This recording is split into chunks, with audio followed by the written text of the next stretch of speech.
ಈಗಷ್ಟೇ ಎದ್ದೆ, ಪಪ್ಪನ ಜೊತೆ ಆಡಿ ಸ್ನಾನಕ್ಕೆ ಹೋಗ್ತಾ ಇದ್ದೀನಿ.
ಸ್ನಾನ ಮಾಡಿ ಶ್ಲೋಕ ಹೇಳಿ ರೆಡಿ ಆದೆ.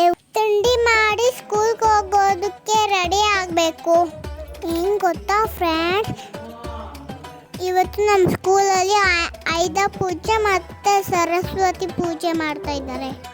ದುರ್ಗಾ ಮಾತೆಯ 9 ಅವತಾರ ಒಬ್ರೊಬ್ರಿಗೆ ಹಾಕೋಬರಕ್ಕೆ ಹೇಳಿದ್ದಾರೆ. ಅದಕ್ಕೋಸ್ಕರ ನಾನಿಲ್ಲಿ ರೆಡಿ ಆಗ್ತಾ ಇದ್ದೀನಿ. ನಾನೇನು ಆಗ್ತಾ ಇದ್ದೀನಿ ಅಂತ ಯೋಚನೆ ಮಾಡ್ತಾ ಇದ್ದೀರಾ? ನಾನು ಸ್ಕಂದ ಮಾತಾ ದೇವಿ. ಅದಕ್ಕೋಸ್ಕರ ನನ್ನ ಇಲ್ಲಿ ಅಮ್ಮ ರೆಡಿ ಮಾಡ್ತಾ ಇದ್ದಾರೆ ಒನ್ ಬೈ ಒನ್. ನಾನು ಹೇಗೆ ರೆಡಿ ಆಗ್ತಾ ಇದ್ದೀನಿ ಅಂತ ನೋಡಿ. ಪಾತ್ರಕ್ಕೋಸ್ಕರ ಲೋಟಸ್ ಮತ್ತೆ ಸ್ಕಂದ ಮಾತಾ ಮಗುನ ರೆಡಿ ಮಾಡಿದ್ದಾರೆ. ನಾನು ಪೂರ್ತಿ ರೆಡಿ ಆದಮೇಲೆ ನಾನು ಹೇಗೆ ಕಾಣಿಸ್ತೀನಿ ಅಂತ ಹೇಳಿ. ರೆಡಿ ಆದಮೇಲೆ ಸ್ವಲ್ಪ ಫೋಟೋಸು ವಿಡಿಯೋಸ್ ಎಲ್ಲ ಮಾಡ್ಕೊಂಡ್ವಿ.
ನನ್ನ ಸ್ಕೂಲ್ಗೆ ಕರುಣಮ್ಮ ಮತ್ತೆ ಅಪ್ಪ ಕರ್ಕೊಂಡೋಗಿ ಬಿಟ್ರು.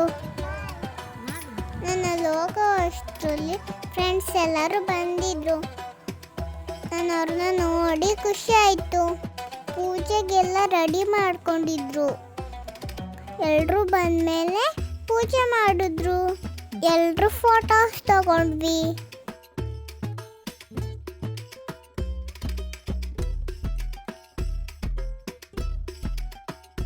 ಇವತ್ತು ತುಂಬ ಖುಷಿಯಾಗಿತ್ತು.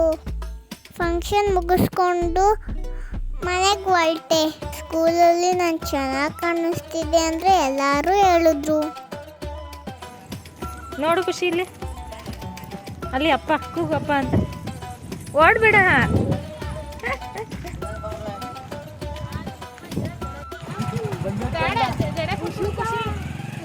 ಮನೆಗೆ ಬಂದಮೇಲೆ ಅಮ್ಮ ದೃಷ್ಟಿ ತೆಗೆದು ಹೊರಗಡೆ ಕರ್ಕೊಂಡ್ರು. ಎಲ್ಲರೂ ಪೂರ್ತಿ ವಿಡಿಯೋ ನೋಡಿ ಎಂಜಾಯ್ ಮಾಡಿ. ನಾನಿವತ್ತು ಲಾಗ್ನ ಇಲ್ಲಿಗೆ ಮುಗಿಸ್ತಾ ಇದ್ದೀನಿ. ಮತ್ತೆ ಹೊಸ ವಿಡಿಯೋದಲ್ಲಿ ಸಿಗ್ತೀನಿ. ಬಾಯ್. ಲೈಕ್ ಮಾಡಿ, ಶೇರ್ ಮಾಡಿ, ಸಬ್ಸ್ಕ್ರೈಬ್ ಮಾಡ್ಕೊಳ್ಳಿ. Take care. ಬಾಯ್ ಬಾಯ್.